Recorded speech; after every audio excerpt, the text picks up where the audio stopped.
Okay, it is Veterans Day today, and I thought spend some time just sort of dropping into what that actually means. And I was doing a little bit of research. So in the U.S., our annual military budget is on the order of $1 trillion a year, so 1,000 billion, and we spend about 400 billion on veterans, on people that have served at some point or another, be they active duty or not.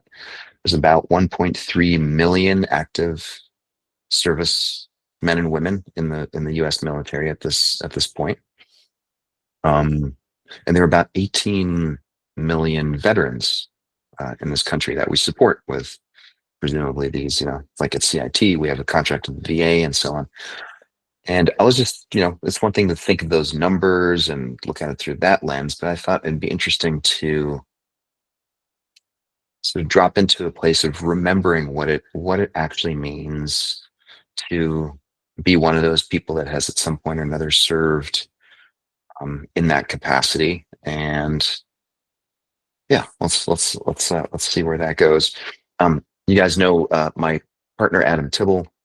He was a critical care transport physician in Afghanistan. Did two tours there, and he'd fly around in helicopters and planes and bringing in wounded soldiers from the front line, and then also sometimes flying them up to Germany for support. And that's actually where he first came into contact with ketamine and noticed that there's something special about ketamine in terms of how it helped these really severely wounded soldiers. It wasn't just about reducing pain or being able to do procedures. There was something spiritual that was happening there too.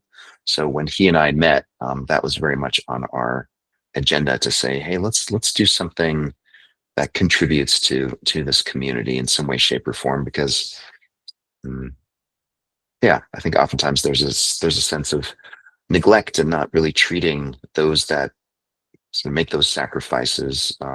We don't really treat them as well as we ought to. So we have, our relationship with the VA, and so we come into contact with people that were, in close quarter combat, or just stationed in, just sort of biding their time in Bagram Air Force Base, or even some of the Vietnam vets. And this is really this complex mixed bag of human experience. And so I thought let's spend some time kind of dropping into just appreciating what that might mean.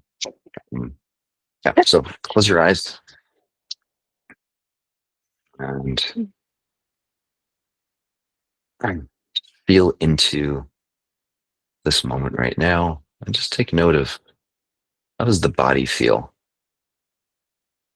What are some words that you would use to describe the state of the body in this moment?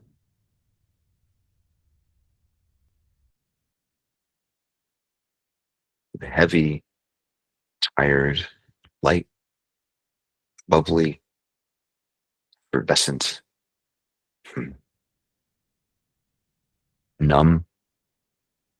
Again, there's no right or wrong answer. It's just flexing our attentional control and focusing it on the body and just taking note of what it feels like right now.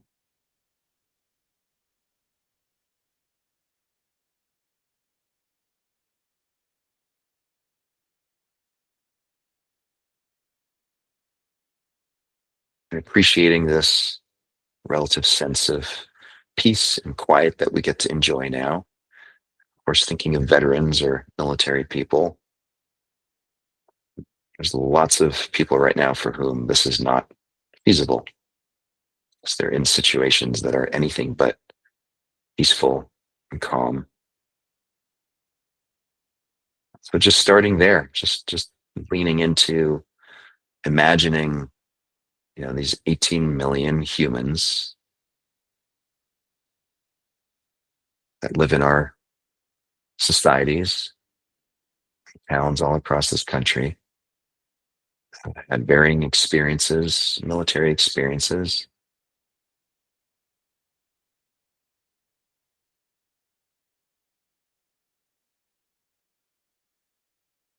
Just imagining their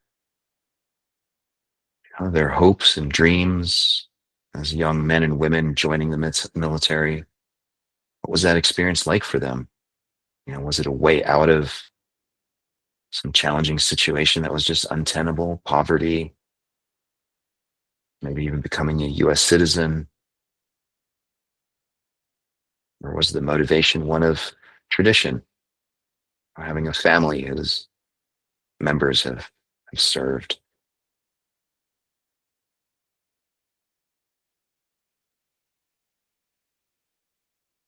The excitement, probably the fear of taking this big step and not knowing, how rough or how intense this training was going to be, and boot camp, and then what?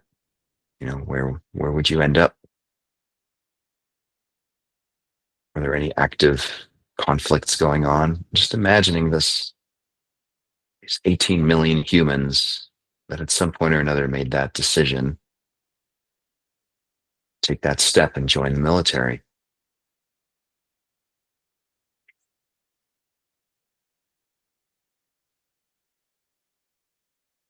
And then expanding the radius of appreciation out to their families. How disruptive to disappear to boot camp and training and then possibly being deployed for months on end. How disruptive for the kids, for the spouses,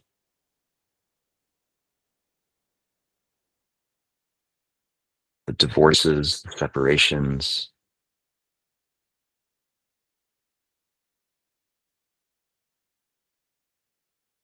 It's all part of this experience of being a veteran, the complexity of the impact, not just on the active duty folks, but everyone around them.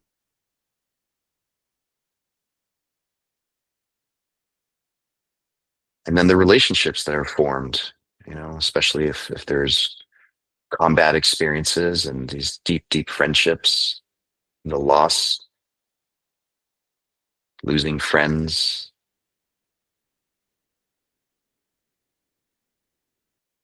an innumerable number of times that happened to this group of 18 million veterans in our country.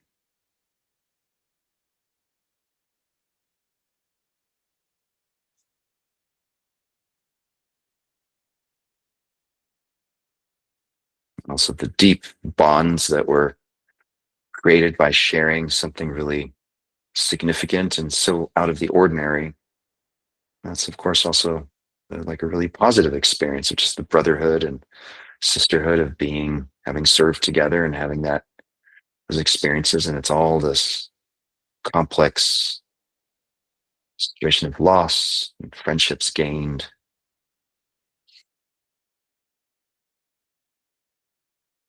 And then the physical toll. The obvious one is in combat and being wounded. There may also be just the physical toll of, getting repetitive injuries from having to lug heavy backpacks around or not sleeping a lot. Just the price that being in that occupation over time extracts from the body.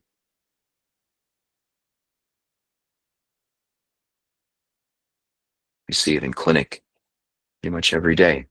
It's not just the physical toll, but then also the emotional and psychological toll. Just imagining all 18 million, these veterans, these deeply personal stories, physical hardship, emotional and spiritual pain, still trying to make sense of things that happened.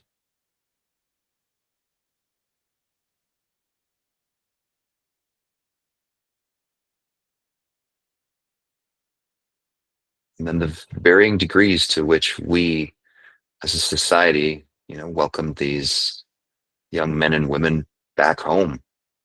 There's a whole generation, certainly in the Vietnam era, that were deeply traumatized by by the lack of acceptance and compassion. We also see it in terms of needing to lobby for healthcare and getting the services and support that's still needed,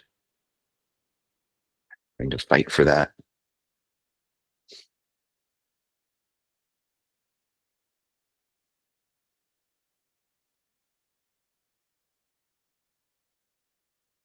Of these 18 million veterans in our country today, just thinking of the whole, the variability of those experiences. I think there's still a few World War II veterans. There have been so many conflicts, some don't even really register big in our memory, and yet all of these relationships, emotional stress, just the life-changing and life-shaping events that was inflicted upon these members of our society.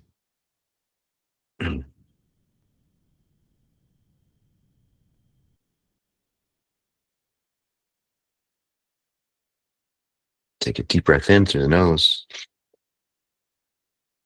little exhale through the mouth.